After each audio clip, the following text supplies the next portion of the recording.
ሰላም የተወደዳችሁ የቻናላችን ቤተሰቦች ዛሬም በአዲስ ቪዲዮ ተገናኝተናል። በዛሬው ቪዲዮአችን ታላቁ የአዙዛ ስትሬት ሪቫይቫል እስካሁን ድረስ በምድራችን ላይ እየተነሱ ያሉ ታላላቅ ሪቫይቫሎች ላይ ያለውን ታላቅ አስተዋጽኦ፣ የአዙዛ ስትሬት ሪቫይቫልን አሳዛኝ መጨረሻ፣ ክብሩ ከመካከላቸው እንዲርቅና ይህን ታላቅ ሪቫይቫል እንዲቆም ያደረጉ ምክንያቶች እንዲሁም የሪቫይቫሉ ዋና አቀጣጣይ የሆነውን የዊሊያም ጄ ሴሞርን ያሟሟት ሁኔታ ከሞቱ ዋና ምክንያት ጋር በዚህ ቪዲዮ ወደ እናንተ ይዘን ቀርበናል። እርሶም ቪዲዮውን እስከ መጨረሻው በመከታተል ከነበራቸው ታላቅ ረሃብ እንዲባረኩ እንዲሁም ክብሩን ከመካከላቸው ካራቁ ስህተቶቻቸው ደግሞ እንዲማሩ ስንል በአክብሮት ለመግለጽ እንወዳለን። ይህ አገልግሎት ለብዙዎች ተደራሽ እንዲሆን እንደተለመደው ቪዲዮውን ላይክ አድርገው በመጀመር አብረውን ያገልግሉ። ለዚህ ቻናል አዲስ ከሆኑ ደግሞ ሰብስክራይብ በማድረግና የደውል ምልክቷን ተጭነው ኦል በማለት ቤተሰብ ይሁኑ። አሁን በቀጥታ ወደ ቪዲዮ እናልፋለን።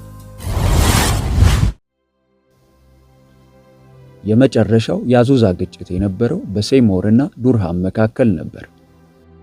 የዱርሃም አስተምሮ ከሴሞር የተለየ ሲሆን ግልጽ በሆነና አሳማኝ በሆነ መልኩ ሲያስተምር ማንም ሰው ኃጢአትን ስለሰራ ድነቱን ሊቀማ አይችልም።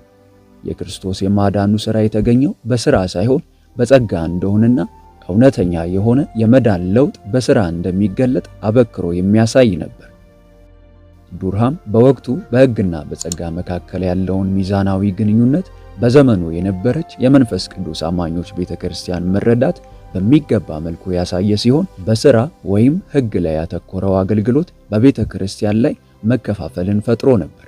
የዱርሃም ትምህርት በሚሰሙት ላይ እንደ ቀዝቃዛ ዝናብ ስሜትን የፈጠረ ሲሆን ብዙዎችን ወደ አንድነት አምጥቷል። ዱርሃም በሕዝቡ መካከል ተቀባይነት ማግኘቱና ተከታዮቹም እየበዙ መሄዳቸው ያሳሰባቸው የአዙዛ ቤተክርስቲያን ሽማግሌዎች ዱርሃም የያዘውን የሥነ መለኮት ልዩነት ለሴሞር ገልጸው ወደ አዙዛ እንዲመለስ ጠየቁት። ሴሞር በፍጥነት ወደ ሎስ አንጀለስ ተመልሶ ከዱርሃም ጋር በልዩነታቸው ላይ ንግግር የጀመሩ ቢሆንም መግባባት ግን አልቻሉም። ከዚህም የተነሳ ሴሞር ሁልጊዜ እንደሚያደርገው ዱርሃምን ከአዙዛ ሚሽን ውጪ እንዲሆን ወሰነ።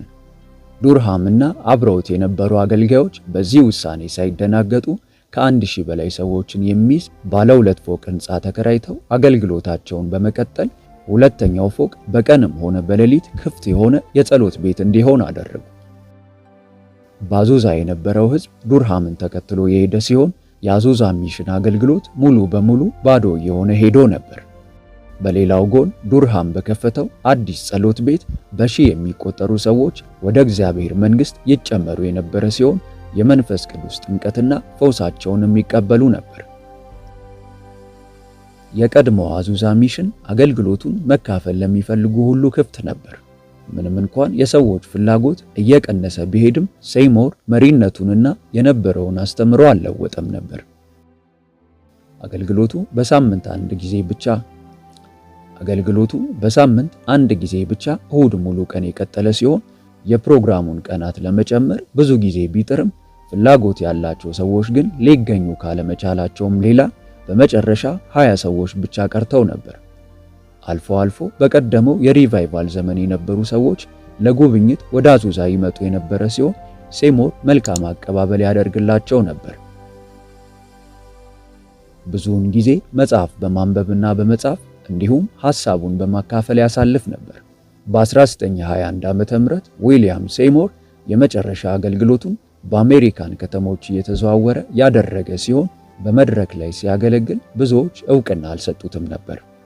በ1922 ዓመተ ምህረት ወደ ሎስ አንጀለስ በተመለሰ ጊዜ ብዙዎች በሰውነቱ ላይ የነበረውን ድካም ሊያስተውሉ ችለው ነበር። በመስከረም 28 1922 ዓመተ ምህረት ለሚሽን አገልግሎት በወጣበት ጊዜ ድንገተኛ ሕመም በደረቱ ላይ ተሰማው። ከአገልጋዮቹ አንዱ በቅርብ የሚገኝ ሐኪም ጋር ከወሰደው በኋላ እረፍት ማድረግ እንዳለበት ተነገረ። በዛው ቀን ከሰዓት ረፋዱ ላይ ደብዳቤ እየጻፈ ባለበት ሰዓት ሌላ ሕመም በደረቱ ላይ የተሰማው ሲሆን ለመተንፈስ ብዙ ከታገለ በኋላ በ52 ዓመቱ ወደ ጌታ ሄደ። የሞቱ ምክንያት የልብ ሕመም መሆኑ ከህልፈተ ሕይወቱ በኋላ ተነገረ። በሎስ አንጀለስ ባለ የመቃብር ስፍራ የሪቫይቫሉ ሰው የቀብር ስነ ስርዓት ተፈጸመ። ከተለያየ ሀገርና አህጉራት መጥተው የተቀበሩ ሰዎች መካከልም አስክሬኑን አኖሩ። በመቃብሩ ላይም የተጻፈው ጽሑፍ መጋቢያችን የሚል ነበር።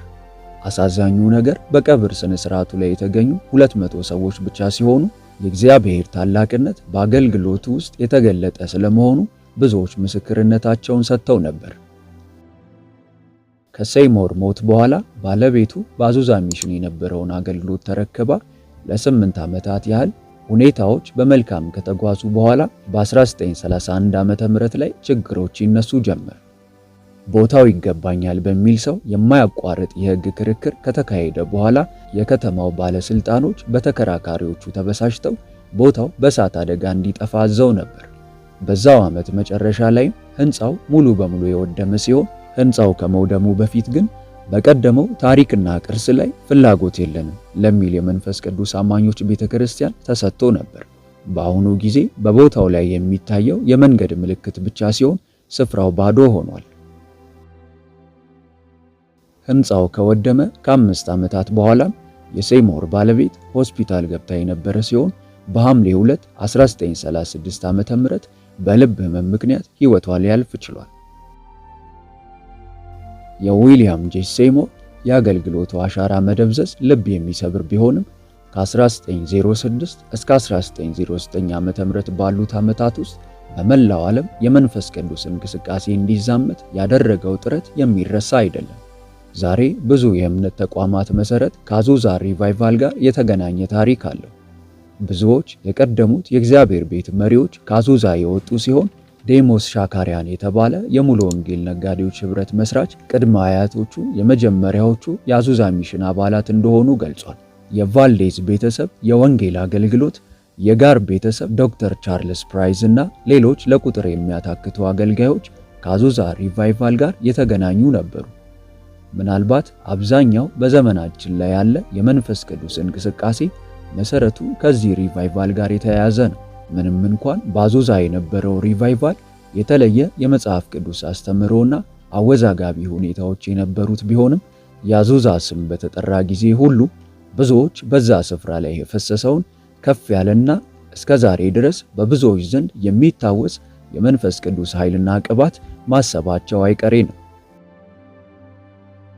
አንዳንዶች የአዙዛ ስትሬት ሪቫይቫልና የሴይሞርን አገልግሎት ከዘር ጉዳይ ጋር ሊያያይዙት በመሞከር እውነተኛውን የእግዚአብሔር መንፈስ መገኘት በዘርና በቋንቋ አገላለጽ እንዲደበቅ ያደርጉታል። ምናልባትም የአዙዛን የሪቫይቫል ዘመን በ3 ዓመታት ብቻ ሊያሳጥሩ የቻሉት እነዚህ ምክንያቶች ሊሆኑ ይችላሉ። እግዚአብሔር ክብሩ እርባና በሌለው በሰዎች ክርክር መሃል እንዲሸፈን የማይፈቅድና እንዲህ አይነቱ ጉዳይ በተደጋጋሚ የሚከሰት ከሆነ የእግዚአብሔር ክብር ከስፍራው ለመልቀቁ ምክንያት ሊሆን መቻሉ አይቀሬ ነው። ሴይሞር የባለ 50 አቀጣጣይ ሳይሆን አባት መባል ነበረበት በሚል በዘር ተጽዕኖ ውስጥ ሆነው የሚናገሩ ሰዎች አሉ። አቀጣጣይ የሚለውን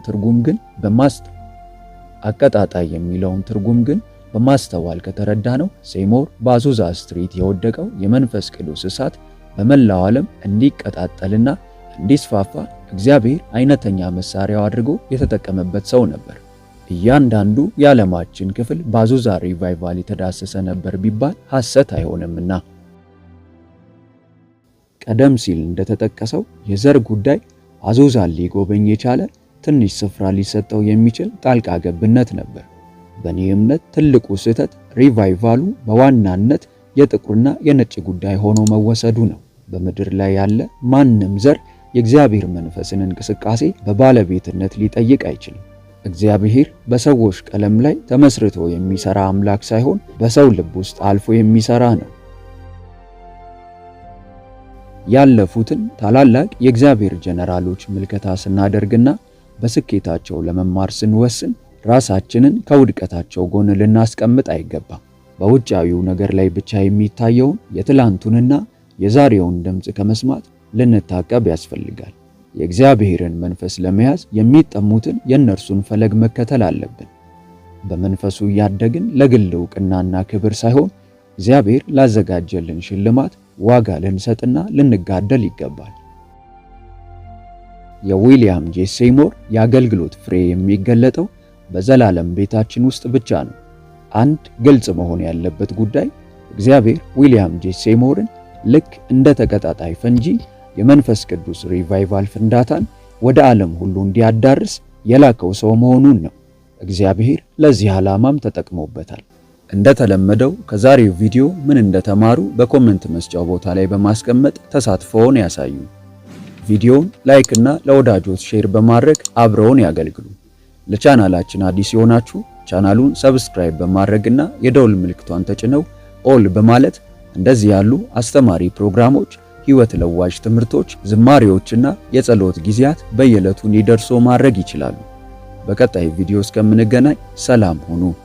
ሆሊ ቲዩብ ኢትዮጵያ ዩቲዩብ ቻናል በይበልጥ በመንፈሳዊ ሕይወቶ እጅግ የሚበረቱባቸውና መንፈሳዊ ረሃቡን የሚጨምሩ ትምህርቶች እንዲሁም የጸሎት አገልግሎት በየቀኑ እንዲደርሱ ሰርቫንት መልካሙን ጌታ በማለት የፌስቡክ እንዲሁም የቲክቶክ አካውንታችንን እንዲሁም ሆሊ ቲዩብ ኢትዮጵያ ብለው ሰርች በማድረግ የቴሌግራም ቻናላችንን ይቀላቀሉ።